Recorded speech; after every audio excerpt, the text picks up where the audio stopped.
감사합니다. 우리 퇴장할 때까지 감사와 격려의 박수 하겠습니다.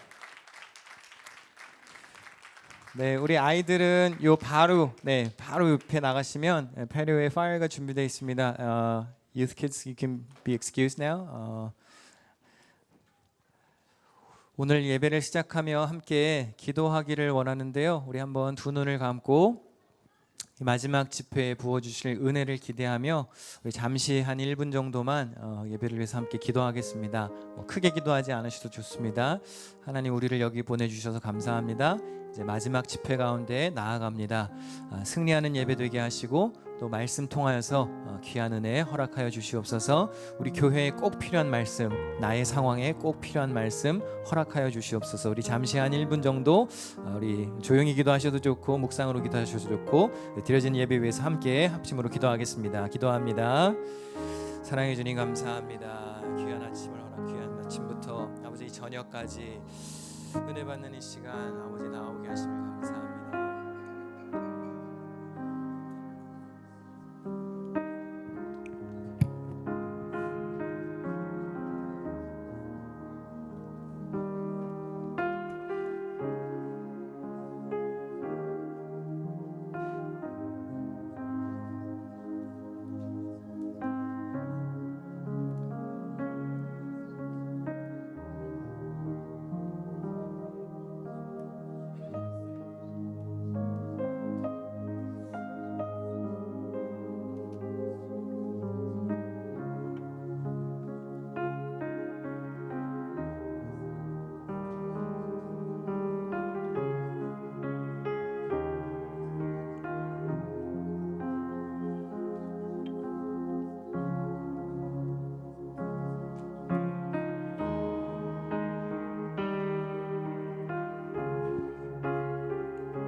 찬양받기에 합당하신 아버지 하나님, 이렇게 귀한 은혜의 시간을 우리에게 허락하심 감사를 드립니다.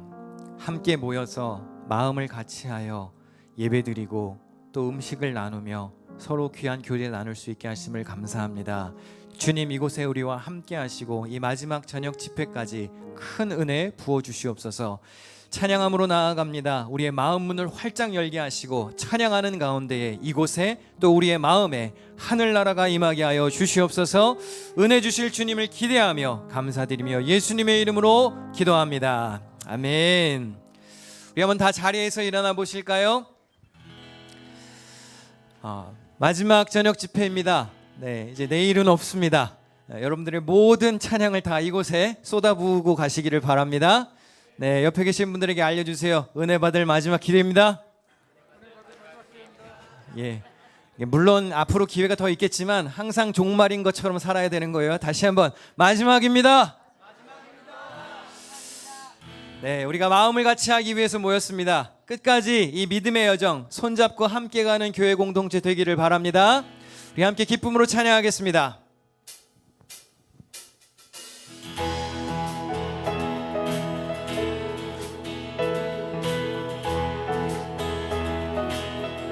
우리 걸어가는 이 길이 넓고 처음 맞는 길은 아니라 수천 년 동안 못한 곳에서 주님 따르는 적이 있으니 우리 걸어가는 이 길이 낯설고 두려워 보일지라도 삶의 무게를 뚫고 흘러들어오는 주님 부활의 생명을 봐. 우리 함께 손잡고 우리 함께 손잡고 가세. 조금 느리고 어려울지라도 주님 부르실 그 감격 붙잡고 손잡고 함께 가세. 우리 함께 손잡고 가세. 조금 더디고 힘겨울지라도 주님 부르실 그날을 향하여 손잡고 함께 가세. 아멘. 자, 우리 여자분들이 한번 고백해 보실까요? 우리 걸어가는 이 길이 결코 처음 밟는 길은 아니야. 수천 년 동안 온 땅 곳곳에서 주님 따르는 저. 자, 우리 남자분들이 우리 걸어가는 이 길이 낯설고 두려워 보일지라도 삶의 무게를 뚫고 흘러들어오는 주님 부활의 생명을 봐. 우리 함께 손잡고 가세. 조금 느리고 어려울지라도 주님 부르실 그 감격 붙잡고 손잡고 함께 가세. 우리 함께 손잡고 가세. 때론 더디고 힘겨울지라도 주님 부르실 그날을 향하여 손잡고 함께 가세. 자, 우리 처음부터 한 번만 다시 불러보실까요? 우리 걸어가는 이 길이 결코 처음 밟는 길은 아니야. 수천 년 동안 온 땅 곳곳에서 주님 따르는 적 있으니 우리 걸어가는 이 길이 낯설고 두려워 보일지라도 삶의 무게를 뚫고 흘러들어오는 주님 부활의 생명을 봐. 우리 함께 손잡고 가세. 조금 느리고 어려울지라도 주님 부르실 그 감격 붙잡고 손잡고 함께 가세. 우리 함께 손잡고 가세. 때론 더디고 힘겨울지라도 주님 부르실 그날을 향하여 손잡고 함께 가세.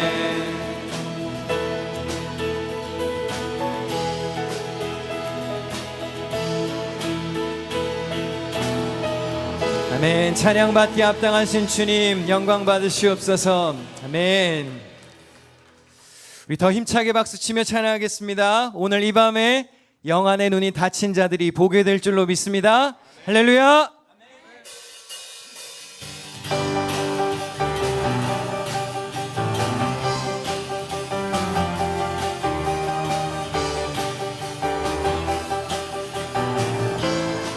어두운 밤에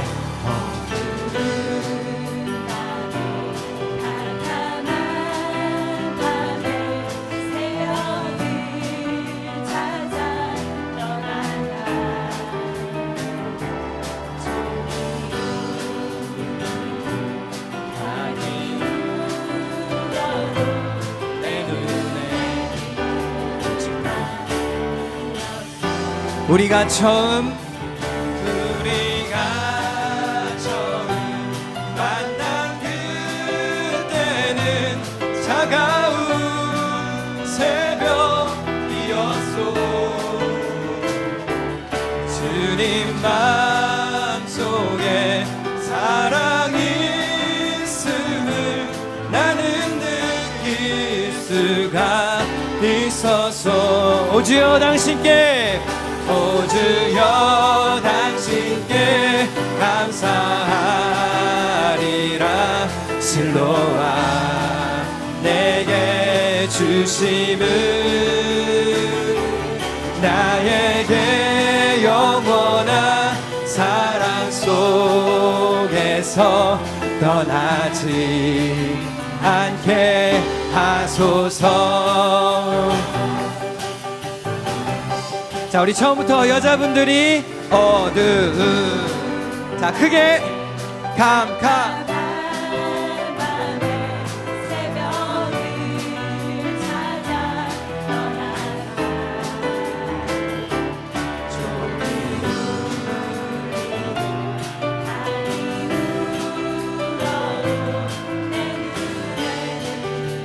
자 이번엔 남자분들이 씩씩하게 우리가 처음 만난 그때는 차가운 새벽이었소. 주님 마음속에 사랑이 있음을 나는 느낄 수가 있었소. 오 주여 당신께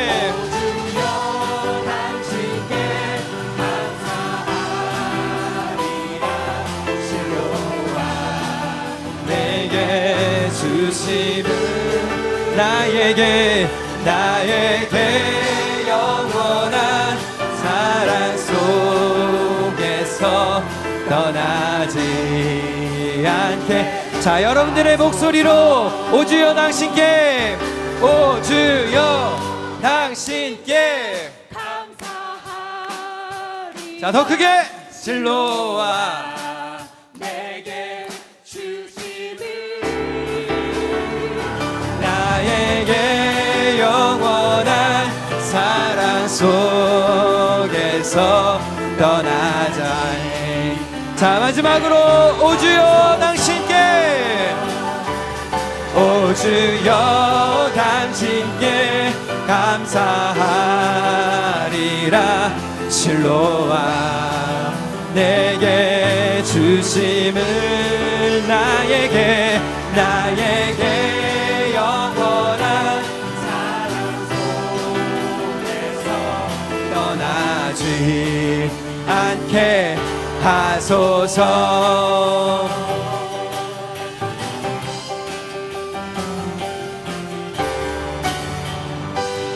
아멘.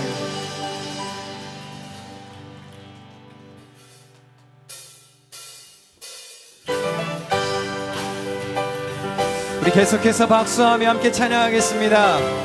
성령님과 함께 기쁘게 동행하는 삶을 살겠습니다. 우리 결단하고 고백하는 마음으로 함께 부릅니다.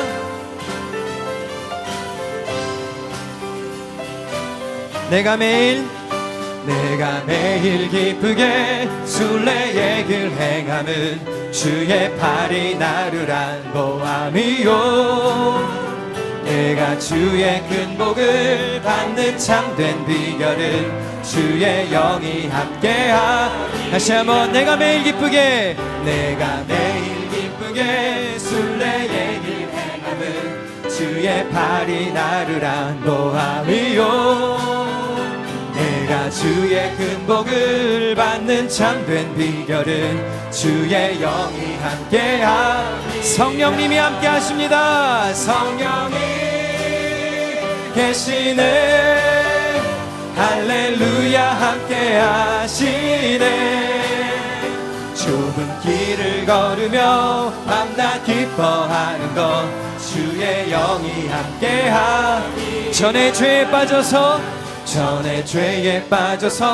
평안함이 없을 때 예수 십자가의 공로 힘입어 그 발 아래 엎드려 참된 평화 얻음은 주의 영이 함께. 3절입니다. 나와 동행하시고 모든 염려하시니 나는 숲의 새와 같이 기쁘다. 내가 우리가 기쁜 마음으로 주의 뜻을 행함을 주의 영이 함께하. 아멘. 성령이 계시네. 성령이 계시네. 할렐루야 함께 하시네. 좁은 길을 걸으며 밤낮 기뻐하는 것 주의 영이. 다시 한번 성령이 계시네. 성령이 계시네. 할렐루야 함께 하시네. 좁은 길을 걸으며 밤낮 기뻐하는 것 주의 영이 함께. 4절입니다. 세상 모든 욕망과 나의 모든 정욕은 십자가에 이미 못을 박았네. 어두운 밤이 지나고 무거운 짐 벗으니 주의 영이 함께하. 아멘. 성령이 계시네. 할렐루야 함께 하시네. 좁은 길을 걸으며 밤낮 기뻐하는 것 주의 영이 함께. 다시 한번 성령이 계시네.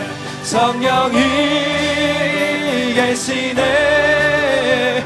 할렐루야 함께 하시네. 좁은 길을 걸으며 밤낮 기뻐하는 것 주의 영이 함께. 우리 마지막으로 한 번 더 고백합니다. 성령이 계시네. 할렐루야 함께 하시네. 좁은 길을 걸으며 밤낮 기뻐하는 것 주의 영이 함께 함이라. 성령이 계시네. 할렐루야 함께 하시네. 좁은 길을 걸으며 밤낮 기뻐하는 것 주의 영이 함께함이. 우리 두 손을 높이 들고 성령이 계시네. 할렐루야 함께 하시네. 성령이 계시네. 성령이 계시네. 할렐루야 함께 하시네. 좁은 길을 걸으며 밤낮 기뻐하는 것 주의 영이 함께함이라. 아멘. 우리와 동행하시는 성령님, 우리와 함께 하시는 줄로 믿습니다. 아멘.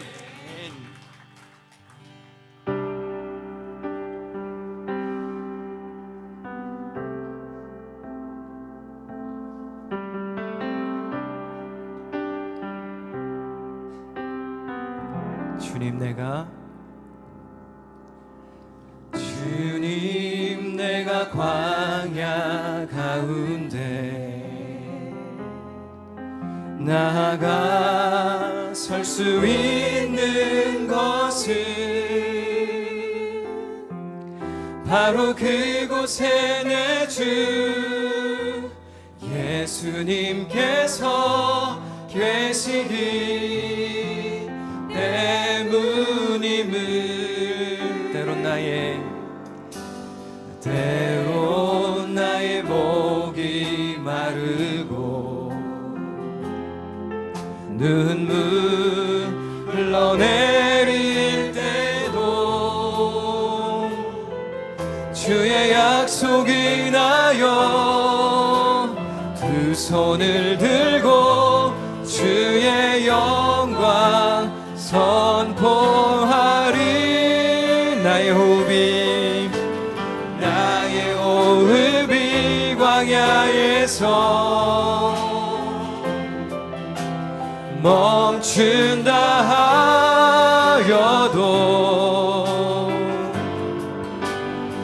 주가 거기에 계심으로 마지막 호흡도 예배하리. 그곳이 광야이든 푸른 초장이든 주가 거기 계심으로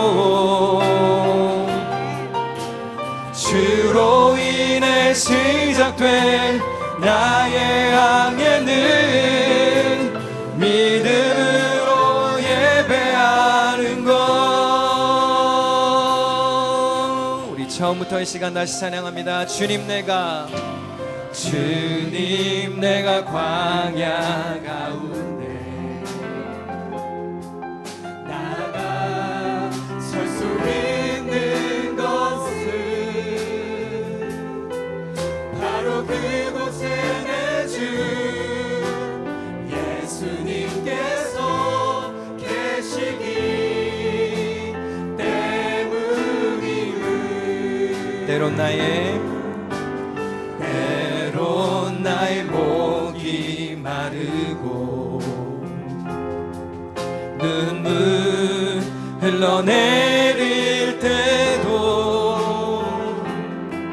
주의 약속이 나여 두 손을 들고 주의 영광 선포하리. 나의 호흡이 광야에서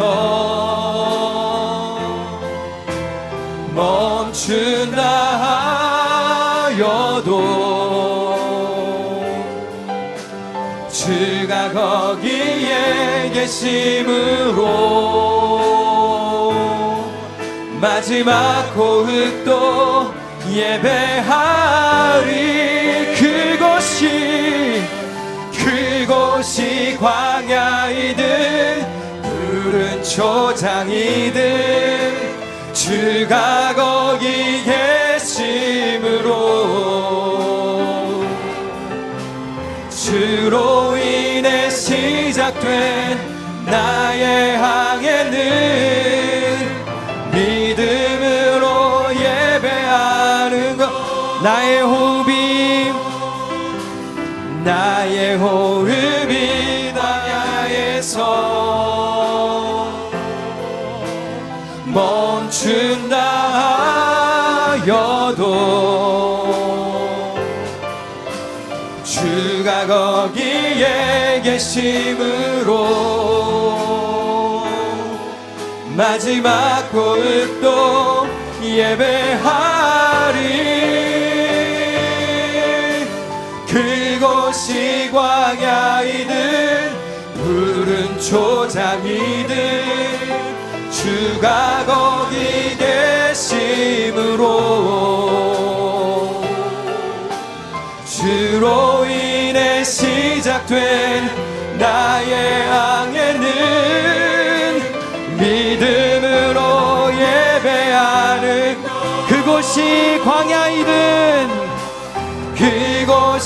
광야이든 푸른 초장이든 주가 거기 계심으로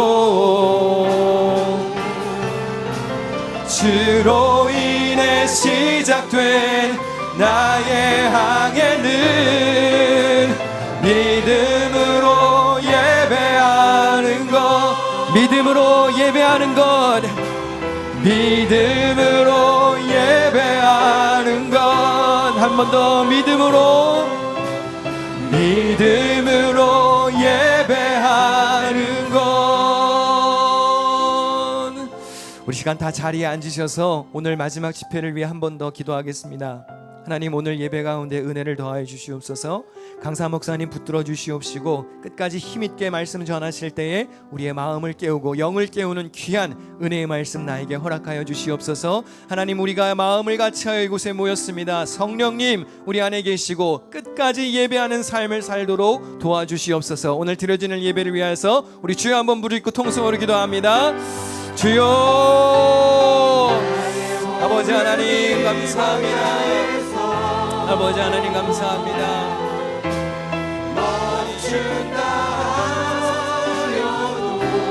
오늘 우리 예배 가운데 함께하여 주시옵소서. 주가 거기에 계심으로 마지막 호흡도 예배하니 그곳이 광야이든 푸른 초장이든 주가 거기 계심으로 주로 인해 시작된 나의 항해는 믿음으로 예배하는 것. 아버지 우리의 예배 가운데 함께하여 주시옵소서. 나의 호흡이 광야에서 멈춘다 하여도 주가 거기에 계심으로 마지막 호흡도 예배하니 그곳이 광야이든 푸른 초장이든 주가 거기 계심으로 주로 인해 시작된 나의 항해는 믿음으로 예배하는 것.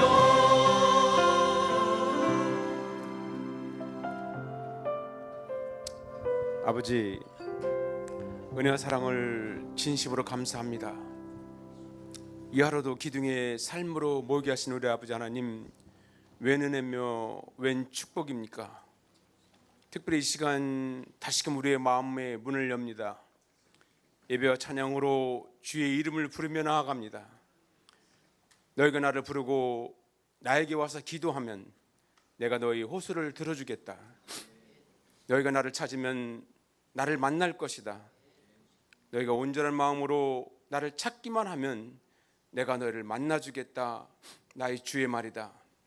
이스라엘의 포로 환경 속에서도 은혜를 베푸셨던 주님의 말씀이 이 시간 우리 주님을 향한 수련의 기간에도 이와 같은 주님의 음성을 듣길 소망합니다. 우리가 허락하신 기둥의 이름하에 살아가는 우리의 모습이 아버지 이 시간 수련을 통해서 객이 아닌 주인의 믿음으로 자부심을 갖고 살아갈 수 있도록 인도하여 주시옵소서. 아버지 하나님의 때를 기다립니다. 자고 우면하지 않고 우리의 성도들이 마음에 물든 동산같이 믿음의 여정에 기력을 잃지 않는 아버지 하나님의 영원한 사랑과 한결같은 사랑으로 인도하여 주시옵소서. 이 시간 다시금 말씀의 은혜 안으로 들어갑니다. 말씀을 선포하는 주의 종을 이 시간 주의 성령으로 충만함으로 인도하여 주시옵소서. 그가 행하는 목회 사역 속에 주 여호와의 은혜의 영광을 맛보는 귀한 시간으로 인도하여 주시옵소서. 교회 모든 성도가 한뜻 한마음으로 하나 되길 소망합니다. 마음을 같이하여 함께 믿음의 여정을 달려가는 성도로 나가겠습니다. 우리 안에 흐르는 기둥의 주인의식이 공동체로 주의 이름을 높이는 삶으로 인도하여 주시옵소서. 아버지 한 영혼 한 심령이 얼마나 귀중한지 우리는 알 수가 없습니다. 이 소중한 심령이 몸din 아버지 교회를 이뤄나갈 때에 그 어느 누구 한 사람도 아버지 낙오되지 않도록 주여 인도하여 주시옵소시고, 주의 영광을 보는 그날까지 우리의 삶을 통해서 우리의 헌신과 봉사로 인한 하나님 나라의 백성으로서 가는 은혜의 삶으로 인도하여 주시옵소서. 이 시간 은혜의 길을 걸어가길 간절히 소망합니다. 아버지 함께 하실 것을 믿사오며 우리 주 예수 그리스도 받들어 간절히 기도드려 싸움나이다.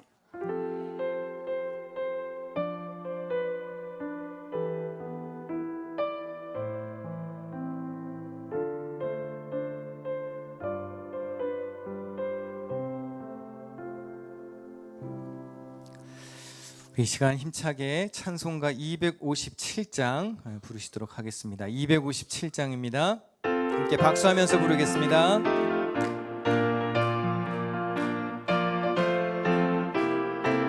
마음에 가득한 의심을 깨치고 지극히 화평한 마음으로 찬송을 부르는 어린 양 예수의 그 피로 속죄하 2절입니다. 금이나 은같이 없어질 보배로 속죄함 받은 것 아니요 거룩한 하나님 어린 양 예수의 그 피로 속죄함 얻었네. 속죄함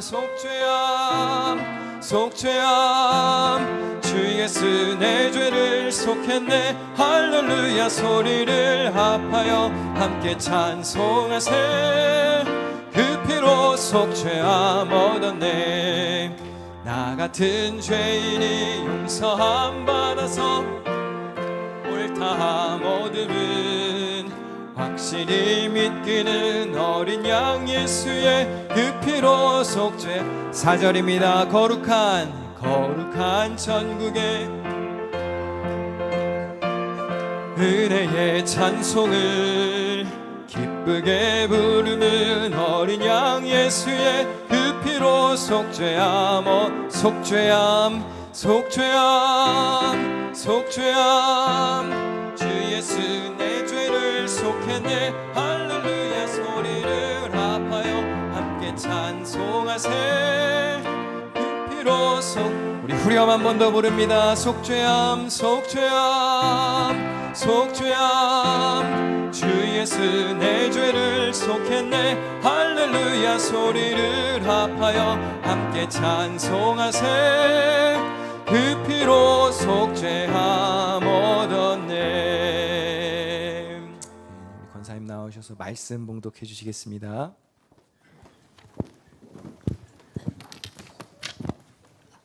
말씀 봉독하겠습니다. 마태복음 14장 22절에서 23절 말씀입니다. 예수께서 즉시 제자들을 재촉하사 자기가 무리를 보내는 동안에 배를 타고 앞서 건너편으로 가게 하시고 무리를 보내신 후에 기도하러 따로 산에 올라가시니라. 저물매 거기 혼자 계시더니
자, 우리 귀한 찬양 감사합니다. 여러분들이 우리 찬양해 주셨던 것처럼 우리 평생을 그렇게 소망을 가지고 살아가셨으면 좋겠습니다. 요즘은요, 하루가 멀다 하고 많은 새로운 것들이 등장합니다. 예전에 정말 감히 상상하지도 못했던 것들이 얼마나 우리 주위에 갑자기 어느덧 우리 눈에 띄는지 모릅니다.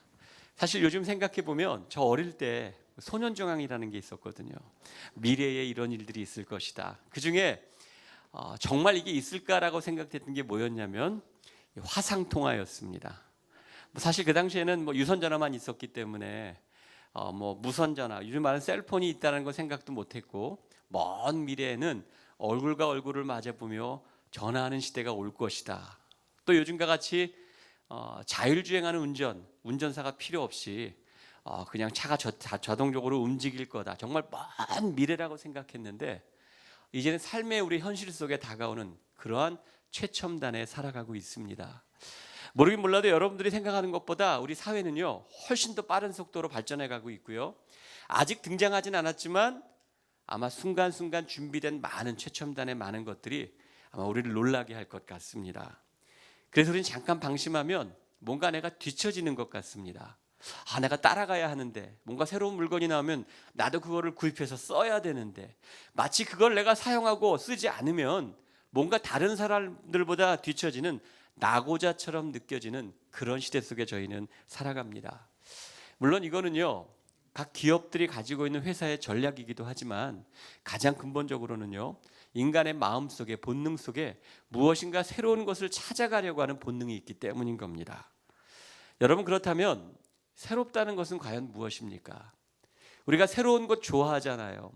새롭다는 것이 무엇일까? 새롭다는 것을 우리는 생각할 때 겉으로 드러난 것만을 가지고, 눈에 보이는 것만을 가지고 새롭다라는 것을 판단하곤 합니다. 하지만 여러분, 아무리 새로운 것도요, 눈에 보이는 것도 시간이 지나면 금방 익숙해집니다. 싱싱한 채소를 사오면 뭐합니까? 그냥 우리가 실온에 며칠만 놔두면, 아니 하루 이틀만 놔두어도 금방 시드는 것이 바로 우리가 새롭다라고 하는 것의 근본적인 모습입니다. 여러분, 하지만 같은 것이라도 늘 똑같은 걸 보더라도 내 속사람, 내 마음에 내가 바라보는 그것을 어떻게 생각하느냐에 따라 그것은 늘 우리 가운데 새로움으로 다가올 수 있다라는 데 진리가 있습니다. 늘 똑같은 사람을 보아도 그 사람을 볼 때마다 내가 새로운 눈으로, 새로운 마음으로 바라본다면 그 관계는 날마다 새로워지는 것이고요. 또 우리가 늘 익숙하고 늘 지루한 삶이지만 아침에 눈을 뜨고 잠자리에 드는 그 순간까지 오늘은 나에게 어떤 일이 있을까?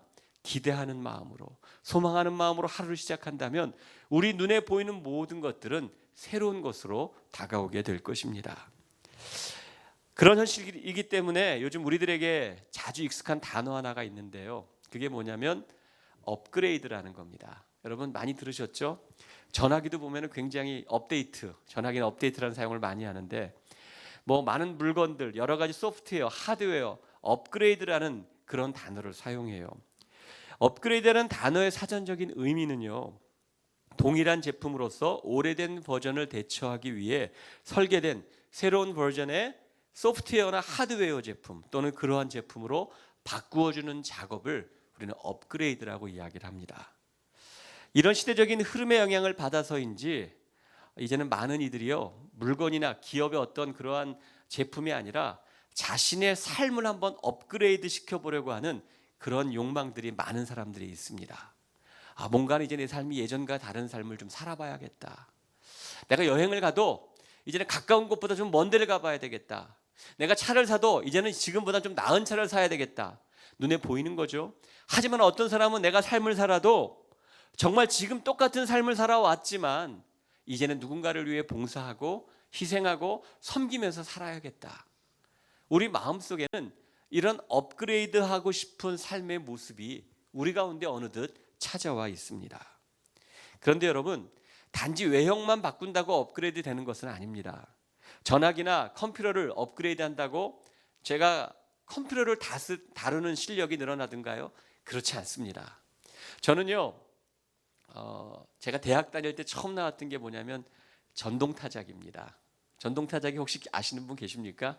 컴퓨터는 아니고 탁탁 나는 수동타작이는 아니고 뭔가 좀 이 컴퓨터는 아니지만 비슷한 전기로 하는 겁니다.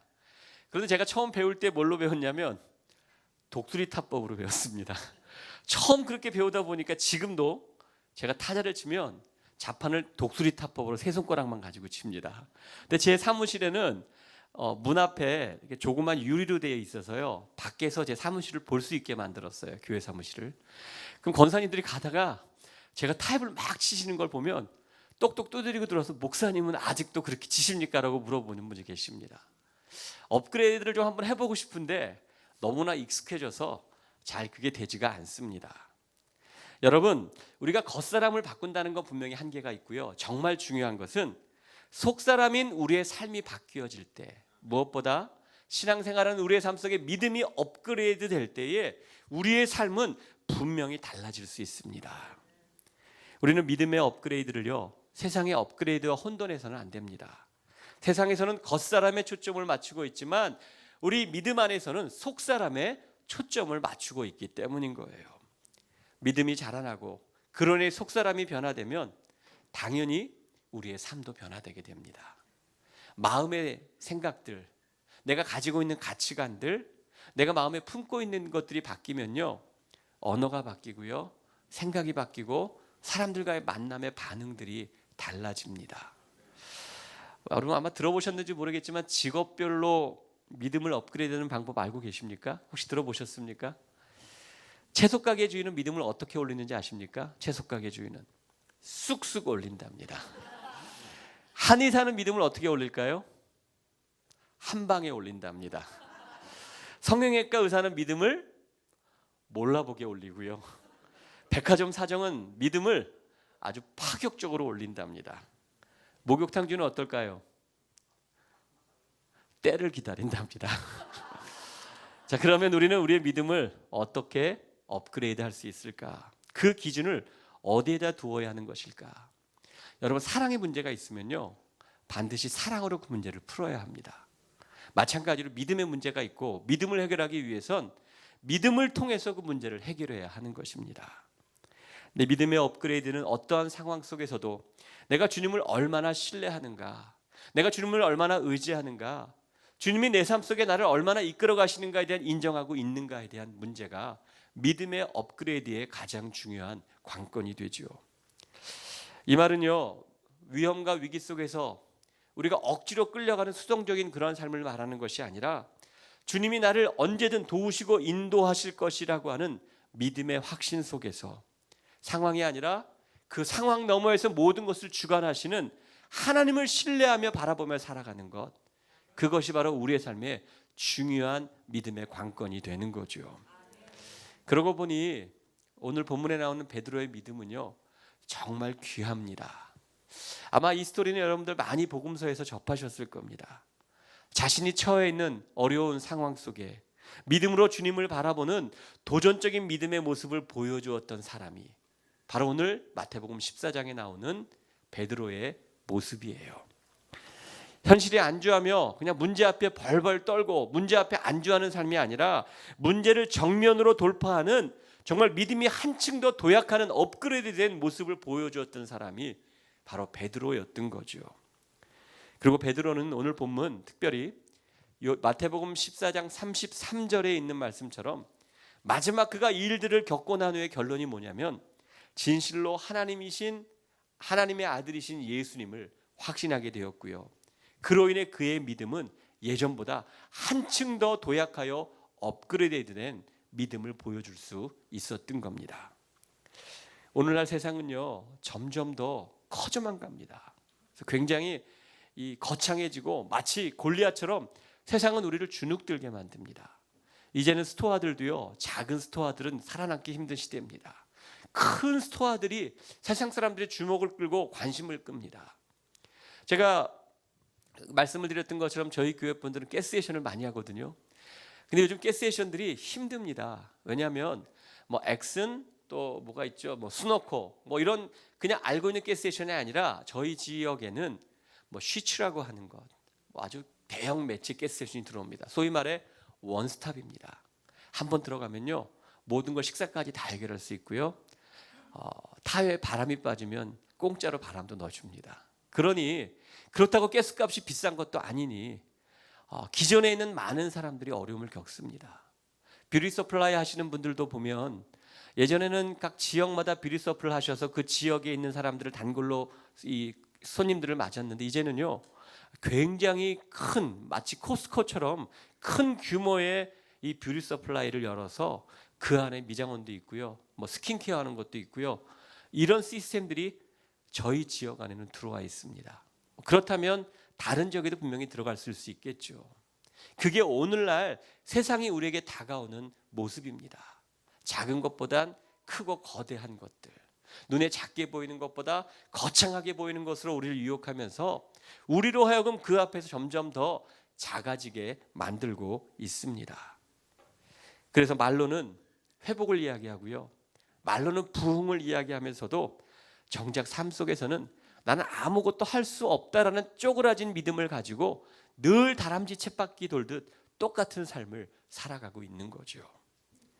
결국 마음을 같이 해서 우리가 서로 영적으로 조율하고 또 우리가 한 마음을 가지고 서로 기대하는 마음을 가지고 있다 할지라도 하나님이 허락하신 부흥을 경험하고 하나님의 크고 놀라운 일들을 감당하기 위해서는요 반드시 우리에게는 그것을 담기 위한 믿음의 그릇을 키워야 하는 겁니다.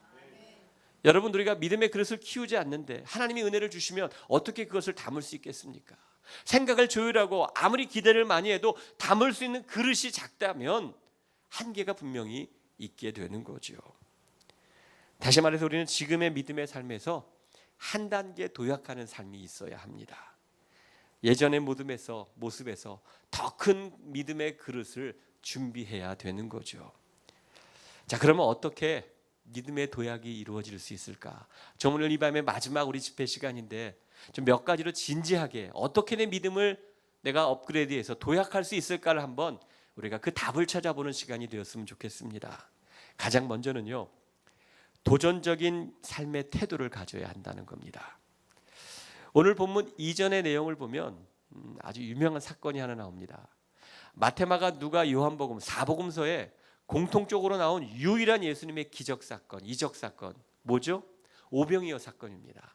사실 유대인들에게 오병이어 기적 사건은 예수님을 그들로 하여금 오래전 구약에서부터 내려오던 메시아가 누구인가에 대한 확신을 주었던 가장 대표적인 사건이 오병이어 사건이었기 때문에 사복음서에 공통적으로 유일하게 기록된 이적 사건입니다. 오늘 본문의 이전에 바로 이 오병이어 기적 사건이 나오게 됩니다. 예수님께서 물고기 2마리와 보리떡 5개를 가지고 수많은 사람들을 먹이신 기적 사건을 일으켰습니다. 그때 많은 사람들은 막 기적을 보고 환호를 외치고 주님 앞에 열광했습니다. 와, 이분이 정말 우리 식민지 상황에서 우리를 구원해 주실 메시아구나. 예수님 안에 많은 사람들이 주의 주를 이어 예수님을 환호했습니다. 예수님을 자신들의 왕으로 모시려고 했던 거죠. 하지만 예수님은 그들의 생각과 달랐습니다. 예수님은 이 땅에 어떤 육신의 왕, 정치적인 왕이 아니라 영원한 왕으로 오신 분이었고요, 아직 때가 차지 않았던 거죠. 그래서 예수님은 그러한 사람들의 인기와 열광의 유혹을 물리치기 위해 조용히 사람들과의 집회를 끝나고 제자들로 하여금 먼저 배를 태워서 갈릴리 건너편으로 보내고 예수님은 산 위에 기도하러 올라가셨어요.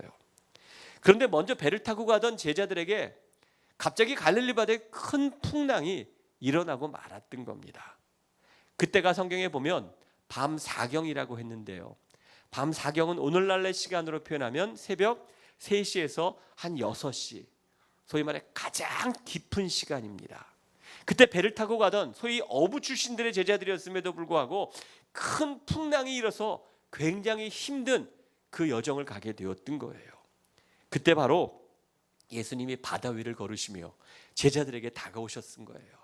위기에 처했던 제자들에게 예수님이 다가오셨던 겁니다. 만약 여러분들이 그 당시에 있었다면 얼마나 놀랄까? 저는 무지 놀랐을 것 같습니다. 사실 밤에 가장 무서운 게 뭐냐면 저 생각하기엔 사람인 것 같아요. 깜깜한 밤중에 시커먼 사람이 걸어온다면 얼마나 무섭겠습니까? 뭐 그 걸어오는 무리를 걷는 건 상상도 못했겠고, 무리를 걸어오는 분이 자신이 사랑하는 예수님이라고는 더욱이 생각도 못했을 겁니다. 사람들은요, 문제 앞에 서면 그 자신의 눈에 보이는 문제를 더 크게 보게 되어 있는 것이 본능이에요. 아주 오래전에요. 제가 부목사 시절입니다. 아주 오래전이었는데 한 20여 년 전쯤 된 것 같아요. 교회에 이제 저희가 주중에 새벽 예배를 이제 부목사들이 돌아가면서 이제 주중에 하루하루씩 하는데, 당시 새벽 기도를 하는 우리 그 부목사님들 중에 EM 담당 목사님도 계셨습니다. 그러니까 EM이었지만 한국말을 좀 잘하셔서 이제 그 EM 담당 목사님도 일주일에 하루를 이제 새벽 기도를 맡으셨어요. 그런데 새벽 기도 끝난 그날 교육자회 때 오셔서 막 그냥 소란을 피면서 막 이 흥분에 있으신 겁니다. 그랬더니 교회에 큰 짐승 한 마리가 있다는 거예요. 그 짐승이 뭐냐 그랬더니 라쿤이 교회에 들어왔대요. 그래서 우리가 아니 라쿤이 도대체 얼마나 길래 그렇게 놀랬냐 그랬더니 그 목사님이 하는 얘기가 자기 키보다 큰 곰 같다라는 겁니다. 문을 열고 들어왔는데 엄청나게 큰 라쿤 한 마리가 떡하니 자신의 눈앞에 저 멀리서 쳐다보고 있더래요. 여러분, 라쿤에게 물리면 광견병 걸리잖아요. 조심하잖아요. 그래서 그 목사님이 너무너무 뭐 겁나고 무서웠다, 흥분된 말로 막 설명을 하더라고요.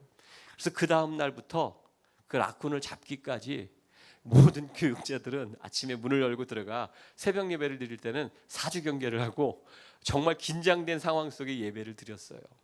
그리고 패스 컨트롤을 불러서 결국 라쿤을 잡았는데, 잡고 나서 보니까요, 토끼만한 라쿤이었어요. 토끼보다는 좀 컸겠죠. 아무튼 뭐 우리가 결코 겁을 막아난 것이 아니었는데 너무 겁을 먹었더니 그분이 조금 오버했던 거죠. 자기 눈에 곰같이 보였던 겁니다. 그게 여러분 우리 똑같은 우리의 본능이에요. 여러분이라고 다르지 않아요. 캄캄한 불도 켜기 전에 어떤 짐승 한 마리가 벌쩍 여러분의 눈앞에 뜨면 엄청나게 큰 곰 같은 것으로 여길 수 있는 것이 저일 수 있다는 겁니다. 여러분, 지금 두려워하는 제자들에게 예수님이 무리를 걸어오시는 모습이 바로 그러한 상황이었던 거예요. 두려워 떨고 있는 제자들에게 예수님이 말씀하셨습니다. 안심하라, 나니 두려워 말라. 이때 바다 위를 걸어오시는 예수님을 바라보며 베드로가 이야기를 합니다. 주여, 만일 주님이시거든 나를 명하사 무리를 오라 하소서. 여러분, 굉장히 대범하고 당돌한 제안이 아닙니까? 어떻게 사람이 무리를 걸을 수 있겠습니까? 하지만 베드로는 예수님께 그런 제안을 했습니다. 어떻게 보면 풍랑이 있는 그 상황 속에 무리를 걷는다고 바다 위를 들어가면 아무리 뱃사람인 베드로라 할지라도 아마 목숨을 잃을 수도 있는 위험한 상황이었을 거예요. 자, 그런데요, 우리는 여기까지 생각할 수 있어요. 그렇지, 참 베드로가 당돌한 제안을 했다. 어떻게 이런 제안을 했을까라고까지만 생각할 수 있습니다. 하지만 여러분, 거기서 한 단계 더 나가야 됩니다. 어떤 질문을 해야 되냐면, 아니 그 배에는 베드로만이 아니라 더 다른 제자들도 많이 탔는데 왜 굳이 베드로만이 예수님에게 주님, 만일 주님이시거든 나를 명하사 바다 위를 걷게 하소서라고 주님에게 그런 제안을 했을까? 여러분, 그렇죠? 분명 배 안엔 다른 제자들도 탔잖아요. 그런데 왜 베드로만이 예수님께 이런 제안을 하게 되었던 걸까? 베드로에게는 남다른 것이 있었습니다. 바로 도전하는 믿음, 도전하는 삶이 있었기 때문입니다. 누가 뭐래도 베드로에게 장점이 있습니다. 베드로는요, 뭐 우리가 생각할 땐 좀 성격이 급하다, 혈기가 뭐 많다, 뭐 굉장히 뭐 이렇게 저돌적이다, 뭐 이런 생각을 갖고 있잖아요. 베드로에게 있는 특별한 장점은 제가 생각하기에는 단순함이라고 생각합니다. 무엇인가 그냥 뭐 무모한 것도 문제겠지만 많이 따지는 것도 문제죠. 하지만 이 베드로에게는 믿음을 믿음 그대로 받아들이는 단순함이 있었던 겁니다. 새로운 것을 시도해보면 어떻게 보면 용기라고도 할 수 있겠죠. 그런 의미에서 저는 여러분들도 이미 굉장히 도전 정신이 뛰어난 베드로 같은 분이라고 생각합니다. 왠지 아십니까? 벌써 여러분들이 이민자로 이 땅을 살아가시기 때문에. 이민자로 살아가는 게 얼마나 어렵습니까? 두 개의 언어, 아니 미국 뉴욕은 더 많은 문화, 다문화가 있는 것이 뉴욕이잖아요. 다른 언어, 여러분이 살아왔던 여기 계신 분들은 대부분 다 1세실 텐데 내가 익숙했던 삶을 놓고 새로운 환경으로 왔다라고 하는 것은 보통 용기가 아니면 아닌 거죠.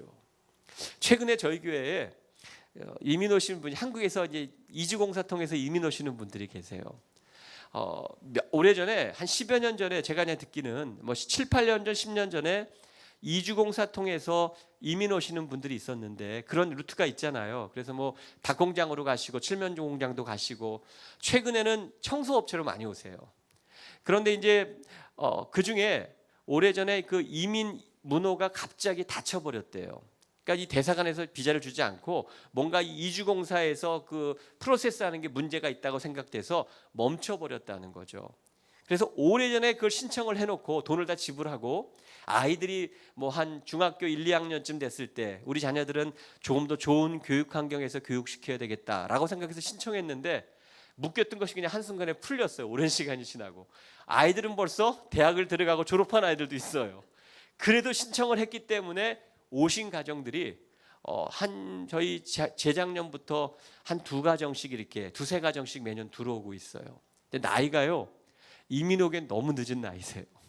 어떤 분은 거의 60, 50대 후반에 오신 분도 계시고요. 가장 젊으신 분이 50대 초반이세요. 여러분 50대 초반, 60이 다 돼서 이민 오는 거 쉽지 않습니다. 정말. 그때 와서 뭘 하겠어요, 여러분?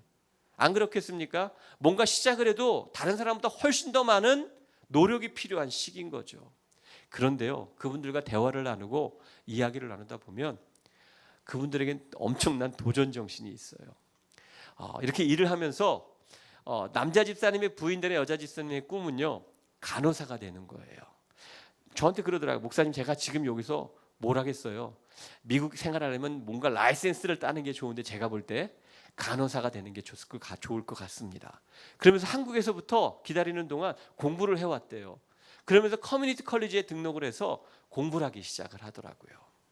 저는 그걸 보면서 늦었다고 생각할 때가 가장 빠른 때구나. 저분은 분명히 어떻게든 꿈을 이루실 것 같다라는 마음의 확신이 있었습니다. 여러분, 도전한다라는 것은 어떻게 보면 우리에게는 막연한 것 같지만 내가 도전하는 것에 실천하기 시작하는 순간부터 그 일은 이미 이루어지기 시작한 거예요. 성경에 등장하는 많은 믿음의 사람들이 가지고 있었던 공통적인 특징은요, 다 도전했던 사람들이라는 겁니다. 그런데 우리에게 문제는 하나님이 우리들에게, 아니 여러분들에게 너도 한번 이거 한번 도전해봐, 너도 한번 이거 한번 해봐라고 하면 많은 경우 우리가 말하는 우리의 반응은 주님, 저는 못할 것 같아요. 주님, 저는 능력이 없어요.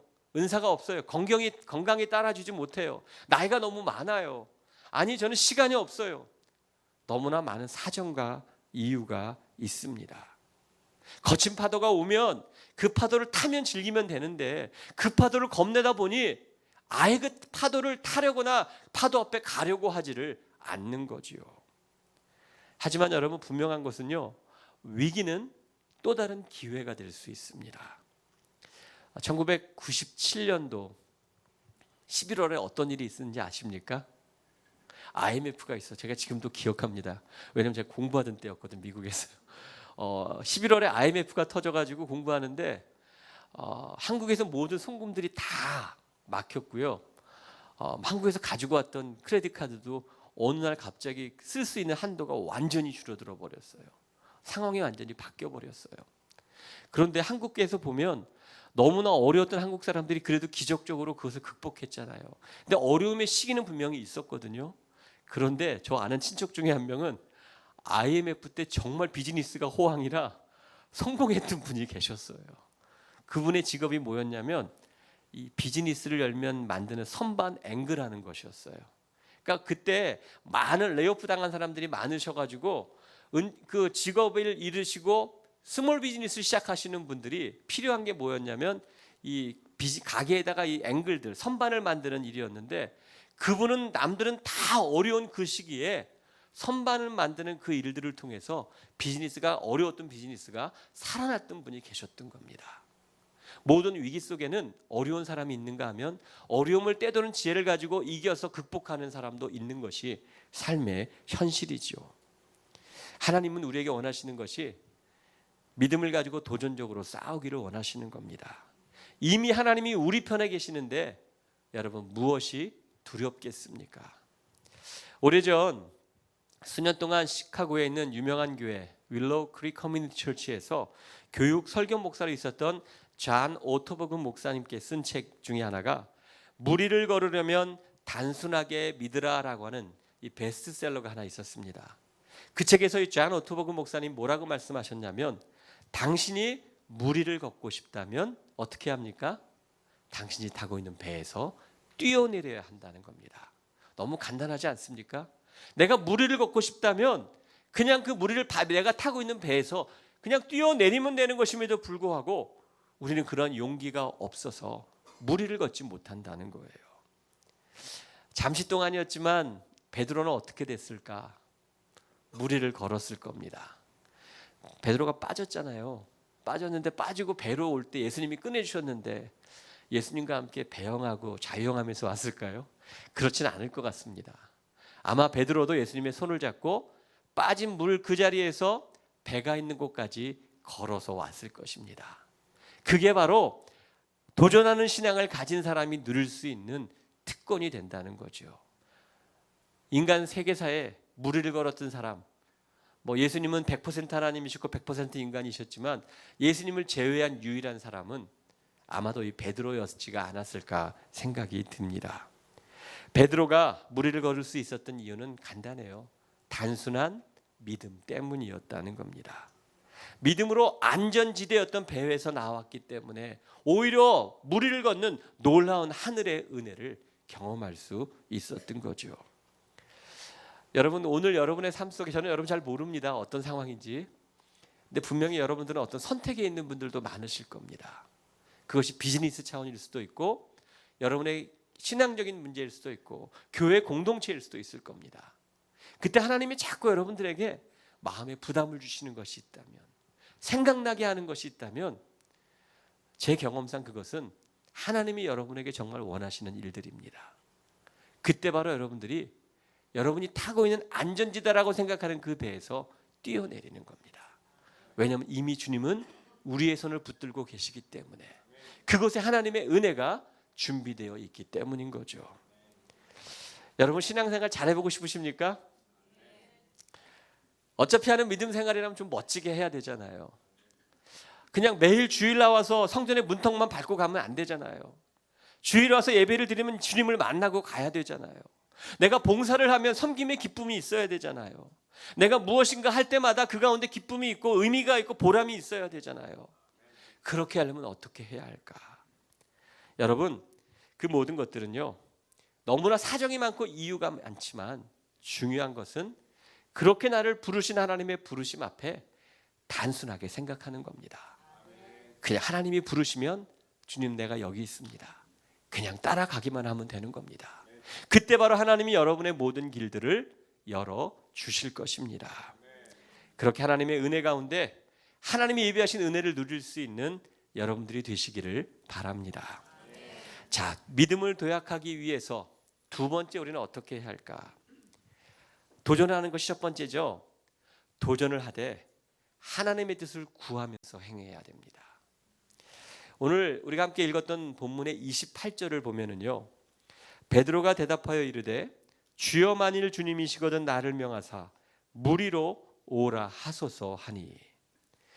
우리가 일반적으로 베드로를 생각하면 저 사람은 저돌적이야, 다혈질이야, 성격이 급해, 생각 없이 몸이 먼저 따르는 사람이야. 우리는 베드로 하면 그런 선입견이 있을 수 있습니다. 그래서 무리를 걷는 것도 다른 사람이 생각하지 못하는 거, 그냥 앞뒤 생각하지 않고 그냥 얼떨결에 무리를 걸은 것 같아 라고 우리는 여길 수 있습니다. 그런데요, 오늘 본문을 보면 베드로는 전혀 그렇지 않습니다. 무리를 걷게 된 것은, 분명한 것은 베드로의 믿음 때문이었다는 것입니다. 많은 사람들은요, 무모함을 믿음이라고 착각합니다. 그냥 내가 단순하게 믿는 것이 좋다라고 생각하니까 그냥 믿음이면 된다라고 생각해서 우리는 부딪히려고 합니다. 하지만 무모함이 있기 때문에 믿음에 문제가 있는 겁니다. 조금 전에 제가 말씀을 드렸지만 너무 따지는 것도 문제이지만 무모한 것도 분명히 문제가 되는 거예요. 제가 아는 목사님 중에 이름은 안 밝히고요, 친한 목사님 중에 여러분도 아시는 목사님이 계십니다. 유명한 찬양곡들을 많이 지으셨어요. 많이 지으셨고 예배에 대한 책도 많이 쓰신 분이세요. 그분이 프린스턴에서 공부를 하실 때, 그때 제가 뉴저지 뉴브런스윅에서 있었는데 하루는 목사님이 이가 너무 아프셔서 저한테 연락이 오셔서 혹시 그분이 온 지가 얼마 안 되신 상황이었는데 아는 치과 의사 선생님이 좀 있냐는 겁니다. 그러니까 미국 온 지도 얼마 안 됐고 치과 보험도 없고 유학생으로 목사님 하시다 오셔서 뭐 특별히 경제적인 여유도 없으셨어요. 그러니까 조금 아는 분이 계시면 소개해서 조금 저렴하게 치과 치료를 받고 싶다라는 요청이셨어요. 그런데 그때 마침 제가 살고 있는 지역에 저랑 쭉 초등학교 때부터 같은 교회를 대학 졸업하고 제가 사역을 떠날 때까지 함께 신앙생활했던 뭐라 그러죠? 여사친이라 그런가요? 여자 사람 친구가 있었어요. 그러니까 남편이 치과 의사였어요. 남편이 치과 의사였고 그 치과 의사의 부인이 내 친구였어요. 저랑 굉장히 친했던 친구라 제 아내는 자주 만났거든요. 우리 만나면 저보고 맨날 혹시 서로 사귀는 거 아니었냐고 몇 번 묻기도 했거든요. 근데 아무튼 그 치과에 제가 소개를 해주었는데 그 치과는 소아치과였어요.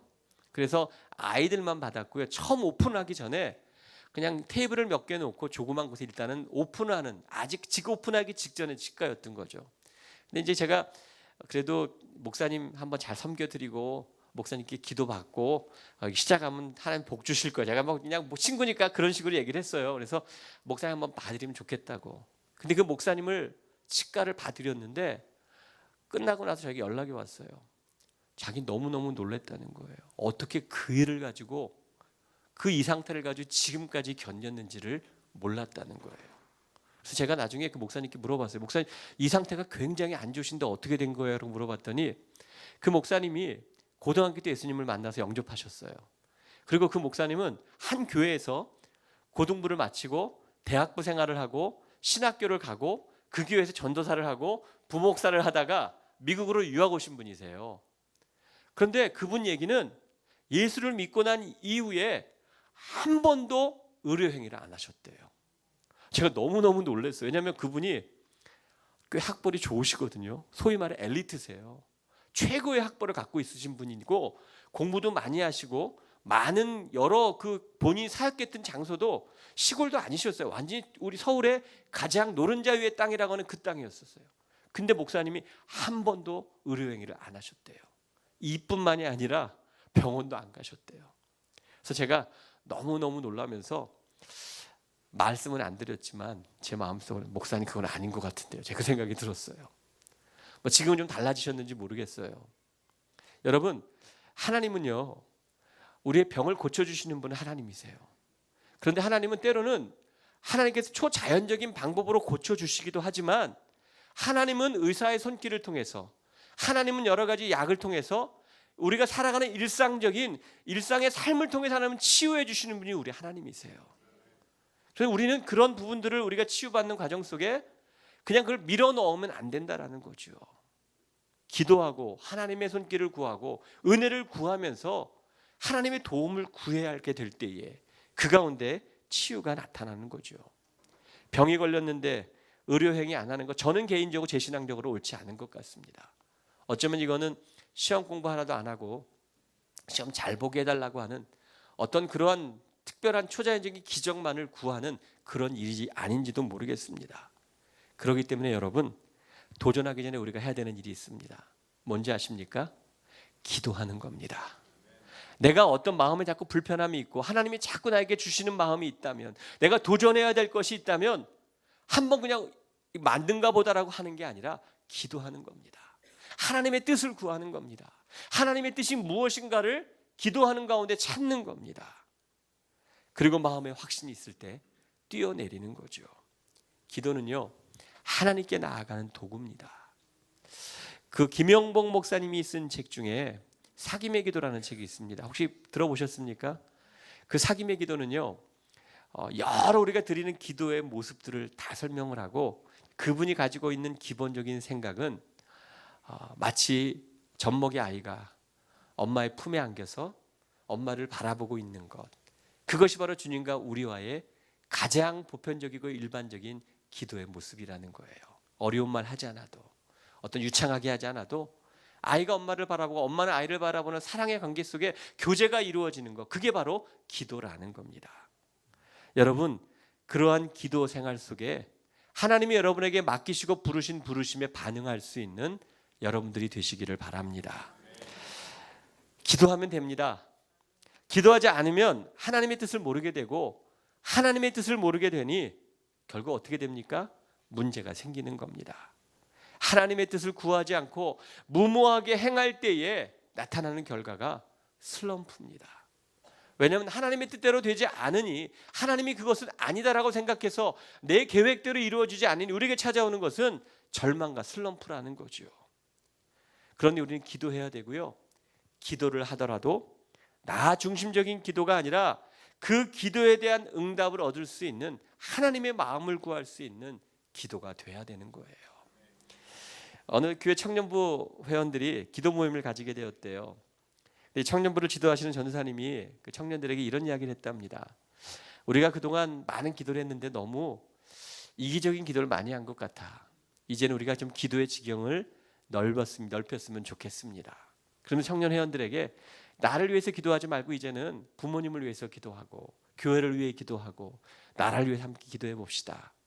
이렇게 기도 요청을 하고 함께 기도를 했답니다.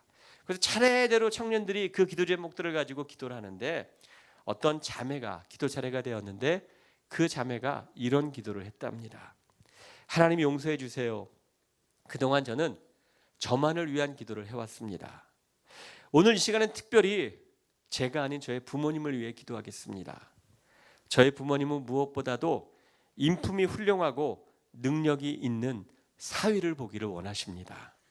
부디 좋은 사위를 맞이하여 그들의 딸들이 행복한 것을 보게 해 주시옵소서.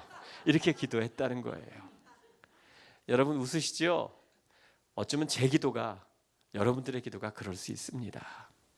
늘 기도하지만 결국 끝은 나를 위한 것, 나의 욕심을 채우기 위한 것, 나의 유익을 구한 기도가 우리의 기도일 수 있다는 거죠. 하나님의 뜻을 구하지 않고 기도하지 않고 구하더라도 나 중심적으로 기도했던 연약한 모습들, 여러분 나에게 그러한 모습들은 없었는지, 정말 내가 좋은 것이라고 생각하고 내가 옳은 것이라고 생각했지만 누군가에게 상처를 주고 누군가에게 아픔을 주고 어려움을 주었다면 우리 자신을 다시 한번 되돌아보아야 되는 겁니다.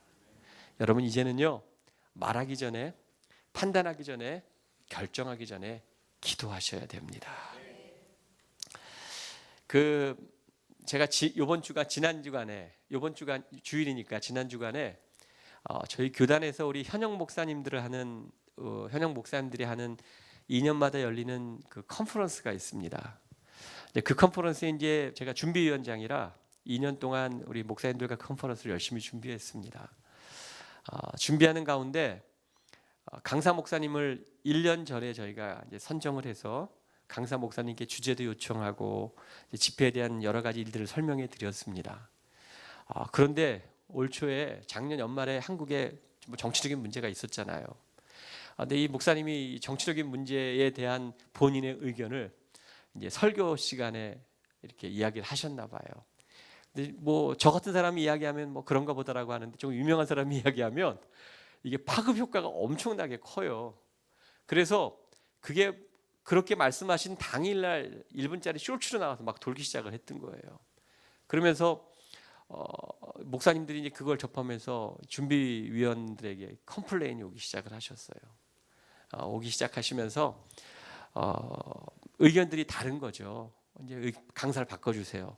뭐 이런 얘기가 많이 와서 제가 신문사랑 인터뷰까지 했습니다. 제가 아무튼 그런 일들을 겪으면서 무엇이 옳고 무엇이 그른가를 떠나서 결국은 저희가 뭐 그분이 옳고 그른 게 아니고 우리가 다 하나 되고 좋은 의미에서 하자라고 하는 인연의 큰 우리의 어떤 행사라고 사역인데 갈라지면 안 돼서 결국은 목사님을 양해를 구해서 강사님을 결국 바꾸게 되는 그런 일까지 있었어요. 그런데 그 목사님과 이제 통화를 하고 만나서 이야기하라는 과정 속에 이제 목사님이 뭐 잘 이해하겠다고 저희들의 마음을 잘 받아주시더라고요. 그래서 저희들끼리 하는 얘기는 목사님이 그 얘기만 안 하셨으면 좋았을 텐데 굳이 그렇게 드러내놓고 안 하셔도, 왜냐하면 생각이 다르기 때문에 이제는 극단적인 생각을 가지고 있기 때문에 나와 다른 사람들은 적으로 생각하거든요. 목사님들도 다르지 않은 것 같아요. 그래서 우리는요, 말을 잘못해서 여태까지 내가 해왔던 일들을 그르치는 경우가 얼마나 많은지 몰라요. 목사인 저도요, 성도님들과 대화하다 그냥 아무 생각 없이 웃자고 하는 얘기가 어떤 경우는 성도님들의 마음에 상처가 돼가지고 정말 힘들었던 때도 있었어요. 그래서 늘 제 아내도 저한테 그래. 어떤 이야기할 때 한 번 더 생각하고 얘기하시라고. 저한테 그 이야기를 합니다. 여러분, 교회가 마음을 같이 하는 데는요, 정말 중요한 건 내가 어떤 이야기를 하고 어떤 결정을 내릴 때 기도하는 겁니다. 베드로는 무모한 것처럼 단순한 것처럼 보여지지만 단순함과 무모함이라고 생각되는 그 이면에는요, 하나님께 믿음으로 기도했던 기도가 있었던 겁니다. 만일 주님이시거든. 베드로에게 분명한 조건이 있었던 거죠. 그렇게 주신 이유가 무엇일까? 하나님께서 우리에게 은혜를 주신 이유, 하나님께서 우리가 그렇게 믿음으로 구하는 기도에 대한 하나님의 응답을 주신 이유는요, 거기에 분명히 하나님께서 우리를 사용하시고자 하는 하나님의 크고 놀라운 계획이 있기 때문이에요. 그래서 우리는요, 하나님이 주신 것에 대한, 내가 기도하고 얻은 것에 대한 분명한 하나님의 뜻이 무엇인가를 찾아서 순종해야 돼요. 제가 군대를 되게 늦게 갔다 왔습니다. 27살에 한국 나이로 군대 가서 29에 제대를 했습니다. 그러니까 되게 늦은 거죠. 그러니까 소위 그 당시에 중대장이 저보다 나이가 1살밖에 안 많았으니까 소대장들은 저보다 한 5살 정도 어렸어요, 그 당시에. 그래서 제가 군대를 처음 갔는데 어디로 갔냐면 한국에서 어떻게 보면 제일 멋진 군대라고 하는 경복궁 안으로 군대를 갔습니다. 뭔지 아시죠? 예, 그 수방사라는 곳입니다. 근데 수방사를 가서 2등병 생활을 했는데 정말 뭐가 잘못됐는지 오늘 간증하셨던 집사님 정도 되는 키가 돼야 가는 곳인데 제 이 키를 가지고 제가 그 군대를 가서 얼마나 힘들었는지 몰라요. 여러분, 눈에 멋지게 보이는 군대는요, 군기가 되게 세요. 예, 군기가 되게 세서 뭐 그 경복궁 안에 여러 부대가 섞여 있고 군기도 세고 뭐 복잡해요. 그런데 이제 거기 있다가 제가 2등병 생활을 마치고 1병에 이 모든 군대의 전출은 한순간에 이루어지더라고요. 어느 날 저녁에 일과를 마치고 불러서 갔더니 너는 내일 전출이야 그러더라고요. 그래서 어디로 갔냐면 제가 수방사 본부로 갔어요.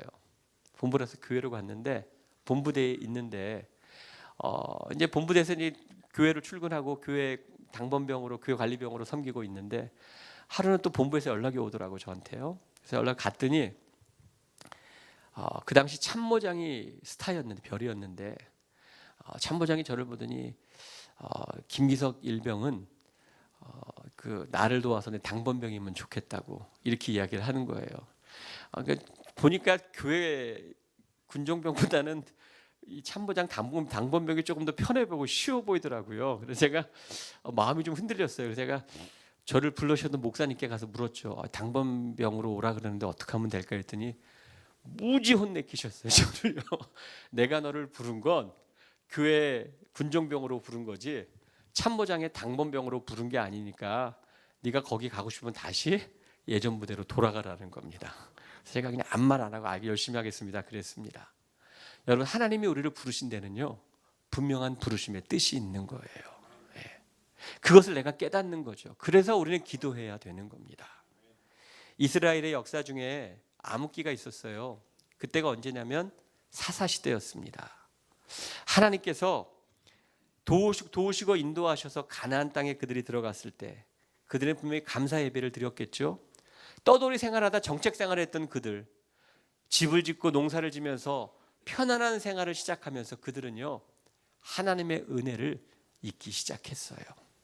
우리가 어떻게 여기까지 왔는지 그 은혜를 잊어버리면서부터 한 자녀들에 대한 신앙교육이 그들은 빠져버리기 시작했고 길고 긴 수백 년간의 영적인 암흑기가 이어졌던 겁니다.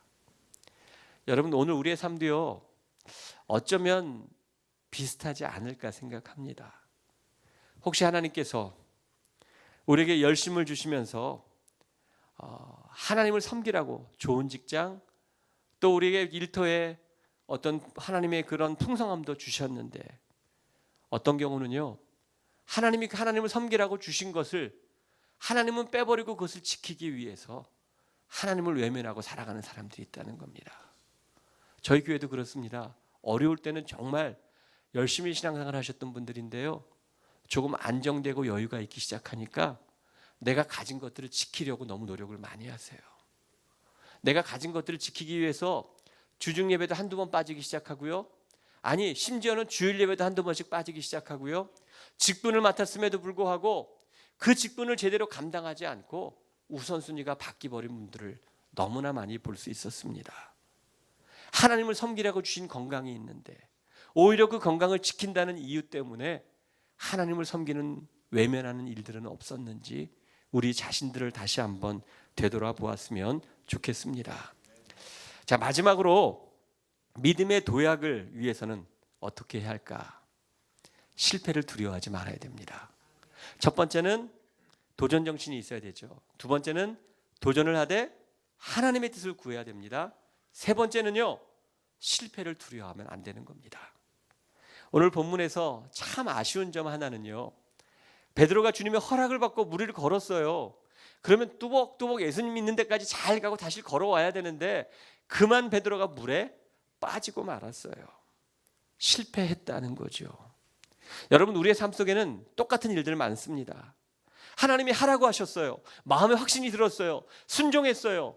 그런데 하다 보니 그 일들이 제대로 되지 않아요. 자꾸 문제가 생기고 어려움이 생기고 영적인 슬럼프가 자꾸 마음에 찾아와요. 여러분, 소위 말해 영적인 실패를 겪을 때가 있다는 겁니다. 그럼에도 불구하고 실패를 두려워하지 않는 여러분들이 되시기를 바랍니다.